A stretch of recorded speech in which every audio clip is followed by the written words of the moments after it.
자, 빌 게이츠. 며칠 전부터 제가 계속 떠들어 오던 게 있습니다. 뭐냐? 결국은 전 세계는 원자력 발전소로 갈 것이다. 원전으로 갈 것이다. 문재인이 아무리 탈원전 해도 원전으로 갈 수밖에 없다고 빌 게이츠가 이야기하죠. 그리고 가장 안전한 에너지는 원전이다. 가장 안전하고 24시간 시간의 구애 없이 발전할 수 있는 에너지다. 그 다음에 무엇보다도 중요한 것이 탄소 배출이 제로가 된다. 아니나 다를까 그 말을 검증이나 하듯이 중앙일보가 단독 보도를 했는데, 빌 게이츠가 기후변화를 막기 위해서는 원자력 발전을 이용해야 한다고 말했는데, 작년 우리나라 원전 발전 비중이 늘자 실제로 온실가스 배출량이 확 줄어든 것으로 드러났습니다. 윤영석 국민의힘 의원이 오늘 환경부로부터 제출받은 자료에 따르면 지난해 석탄 또는 LNG 발전으로 배출한 온실가스 양은 2억 2천만 EQ로 2019년 배출량 2억 4,514만 EQ와 비교했을 때 10.2%나 확 줄어들었다고 합니다. 이렇게 볼 때 우리나라 탄소 중립 선언한 거 원자력 발전이면 다 끝납니다. 그리고 빌 게이츠가 이야기했지만 원자력 발전소가 지금 현재까지 인간이 개발한 모든 에너지원 중에서는 가장 안전하다는 겁니다. 가장 안전하다는 겁니다. 같은 킬로칼로리로 대입했을 때 석탄보다 약 10,000배 정도 안전하다고 합니다.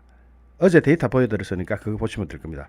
작년 석탄과 LNG 온실가스 배출량을 보면은 여기서 보십시오. 작년에 2억 4,500 EQ인데 올해는 2억 2천 EQ로 줄어들었습니다.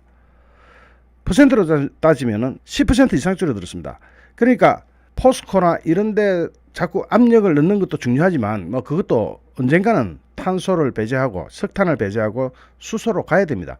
가야 되지만 지금 현재에서 가장 간단한 방법은 원전밖에 없다는 겁니다.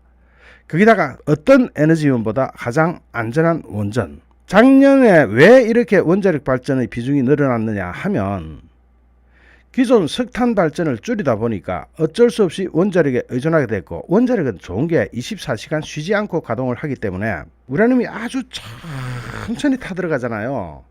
촛불보다 훨씬 천천히 타들어가거든요. 초랑 비교할 때는 비교도 안 되게 천천히 타들어갑니다.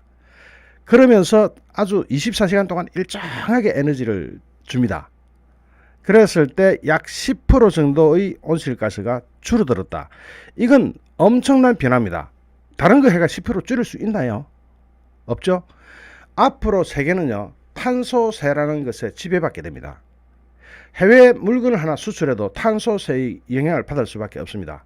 이를테면 지금 탄소세가 없는 시절에 100원에 수출할 수 있었다면 탄소세를 지대로 맞아버리면 130원, 150원 이렇게 수출 단가가 올라가 버립니다. 그러면 이 물건이 팔리겠습니까? 특히 이 탄소세는 중국을 겨냥했을 때 중국의 수출액은 어마어마하게 감소할 수밖에 없습니다. 그럴 때를 대비해서 지금 탄소를 최대한 줄여야 되는데, 우리가 쓰는 모든 에너지, 이 방에 들어와 있는 이 뒤에 이 스크린 그림까지도 에너지지 않습니까? 이 그림을 보기 위해서 석탄을 떼는 게 낫습니까?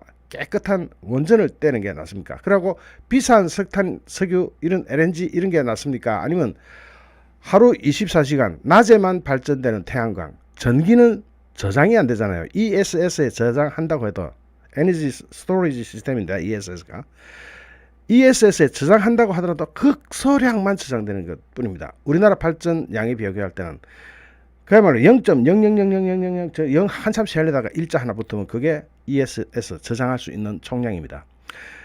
그런데 원자력 발전은 저장할 필요도 없이 24시간 꾸준하게 나옵니다. 에너지 원별 점유율 변화를 보면은 지금 2020년에 오히려 늘어났죠. 원자력이 작년보다 조금 늘어났습니다. 이게 무슨 의미냐?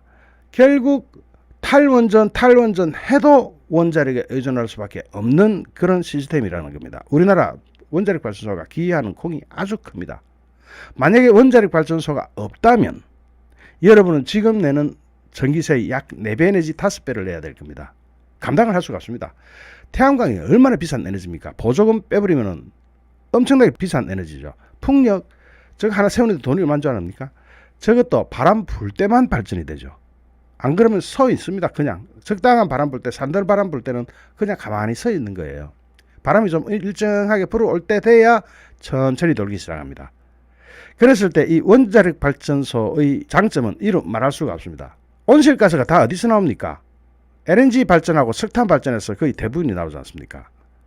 지난해 발전으로 인한 전체 온실가스 배출량도 원자력 발전소 때문에 약 10% 이상 감소한 것으로 나타납니다. 탄소 배출이 줄어든 가장 큰 이유로 주요 배출 원인 석탄 발전을 원전이 대체했기 때문인데, 원전은 온실가스를 일체 배출하지 않기 때문에 탄소 저감 효과가 아주 많이 큽니다.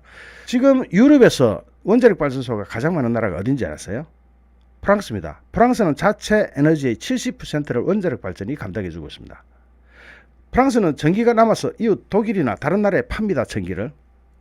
원자력 발전소가 옛날에 읽었던 책에서 원자력 발전소의 가장 강력한 프랑스 회사가 프라마톰이죠. 프라마톰이 아주 우수한 기술로 원자력 발전소를 세워놔가지고 지금 주변 국가는 어떻습니까? 독일이 마침내 탈원전을 폐기했죠. 아무리 시도해봐도 재생에너지 가지고는 이걸 감당을 못합니다. 전기를. 나올 때는 왕창 나오고 안 나올 때는 아예 안 나오니까, 전기는 저장이 안 되니까. 그러니까 기가 막히게 프랑스는 미리 70% 자기네 발전량의 70%를 원전이 하고 있기 때문에 에너지에 관한 한 유럽에서 큰 소리를 빵빵 칩니다. 우리나라는 값싼 발전부터 먼저 가동하는 경제급전 방식을 택하고 있습니다. 그래서 우선 단가가 싼 것부터 발전을 하다 보니까 석탄 발전 공백을 비교했을 때 엄청나게 저렴한 원자력 발전이 우선 대체됐습니다. 이것이 경제급전 방식이거든요. 여기에 2019년 정비 등으로 가동 중단했던 원전들이 작년 정상 운영을 하면서 설비 용량이 늘어나서 발전 비중을 더 늘릴 수 있었습니다. LNG 발전은 값이 워낙 비싼 데다가 석탄보다는 좀 작다고 하지만 온실가스를 엄청나게 배출하기 때문에 배출량을 줄이는 데는 역할을 전혀 하지 못했습니다. 신재생 에너지도 원전처럼 탄소를 배출하지는 않지만 온실가스를 줄이는 데는 영향이 아주 미미했습니다. 아직 보급 수준이 떨어지는 데다가 기후, 날씨, 태양빛이 나오는가 안 나오느냐 등에 따라 외부 요인에 따라서 발전량이 언제나 일정하지 않기 때문입니다.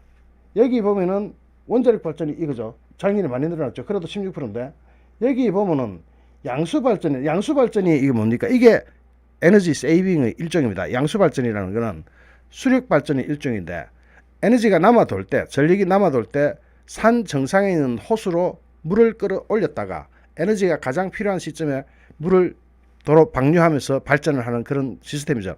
이 양수발전도 결국은 굉장히 어디 갔습니까? 자, 여기 있네. 아주 미미합니다. 왜냐면은 양수발전을 하자면 산 정상을, 어느 산이든 높은 데라 해야 되겠죠. 정상을 깎아서 호수를 만들어야 됩니다. 그거는 돈이 또 얼마나 듭니까? 자연 파괴는 또 얼마나 됩니까? 그러니까 그것도 대안이 되지를 못합니다. 그런데 원자력 발전소는 작년 현재를 볼 때, 작년의 실적을 볼 때, 온실가스를 10%나 줄였네요. 이거는 바로 수출 경쟁력입니다. 앞으로는 탄소세가 국경을 넘어갈 때마다 탄소세가 붙어버리기 때문에 탄소를 얼마나 배출했느냐에 따라서 그 나라의 상품 가격이 정해집니다. 특히 철강 같은 경우는 기가 막힌 현실에 처할 겁니다. 철강이 전부 어떻게 생산됩니까? 철강이 전부 석탄 떼가지고 쇳물을 만들잖아요. 석탄이 원광, 즉 철광석을 같이 석탄하고 같이 넣어가지고 열을 올려가지고 쇳물을 만들어내죠. 거기 전부 온실가스 배출 엄청납니다. 포스코가 엄청나게 배출합니다. 이것도 수소 환원 방식으로 대체하려면 돈이 엄청나게 들어가죠. 지금 서해안 신안 앞바다에 그렇게 50 몇 조씩 바닷속으로 처박는 것보다는 포스코에다가 수소 환원 방식의 자금을 지원하는 것이 훨씬 국가 경쟁력한테 좋죠. 왜냐하면 당장 이 철강이라는 게 워낙 산업이 크잖아요. 산업의 쌀이잖아요. 우리나라 철강 제품을 수출할 때마다 탄소세를 얻어 터지는 것보다는 거기 돈을 버가지고 수소하는 방식으로 빨리 해가지고 당장 수출 경쟁력을 살려줘야 우리나라 산업이 살아남을 수 있죠. 우리나라 철 안 들어간 제품이 있습니까? 앞으로 다, 심지어는 이것도 수출하려고 그러면은 여기도 탄소세가 붙습니다. 이게 철이잖아요. 자, 이게 철이라는 뜻입니다. 요게 철이라는 뜻이 아니에요.